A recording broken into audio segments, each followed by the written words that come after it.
Alright, so here I am taping up the binding. I'll have to redo this. You'll see in the next cut there's no tape on it, and there's tape on it again. Just trying to save myself some work in the future. And I did. It saved a little bit of work. I still had to scrape the binding though when all was said and done. But not as much as I probably would have had to. So this is black, so my plan is I'm going to go over it in black first to kind of make the grain come out and to darken the edges. Alright, so I'm going to have to reposition the camera here, and I do. Okay, so we can see a little bit better. Going around the edges in black, and you can see it's kind of a wimpy black because I didn't put enough black into the dye mix of water. And that's just water. That's nothing special. See, you can see right there I put some more black in the water, and it definitely helps quite a bit. Yeah, and that's what we're looking for right there.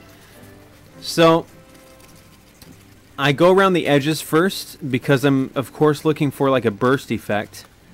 And there were some blemishes that came out when I stained, like some glue blemishes from the factory. And there are ways to sort of get that out, but I didn't bother. If it were anybody else, I'm sure you would have. Okay, so here it is with maybe 2 coats of black, I think. And guys, I was doing this all day trying to get it right. So there's no way I could have filmed it all. It would have been insane. But yeah, 2 coats of black, just showing you what it looks like. Now I'm about to sand it. And yeah, so I want to sand it down and get the edges where the light meets the darkness. I want to get that sort of nice and transitional, if that makes any sense. So it's just not like this harsh line of black meets this harsh line of lighter in the middle. And again, this was all guesswork. It probably took me about 15 coats to get it right because I had never done it before. And I learned, and now I know how to do it in less coats if I were to do one in the future. But it was a lot of work. You gotta wait for it to dry. You have to wait. You have to hit it while it's still wet if you want a certain effect on some things. It was crazy. And that's a tack cloth, just getting the dust off. And yes, I know, I did clean it off between every staining. I know better than that. Alright, and so now we're going to hit it with red. And we're just going to go over the whole thing in red right now.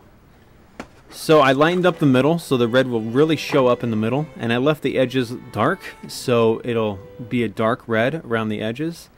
And again, sometimes it would turn out good, sometimes it wouldn't. One coat would be good except for one spot, and I'd have to redo it, and then maybe it would be just all crappy and turn out way too purple or way too dark, so I would have to again redo it. It took a lot of guesswork. You're just seeing, in this video, you're just seeing the first few coats though, but basically each step was the same. I just had to change the ratio of colors toward each other as I progressed throughout the day. And you got to sand between every coat, or at least I did.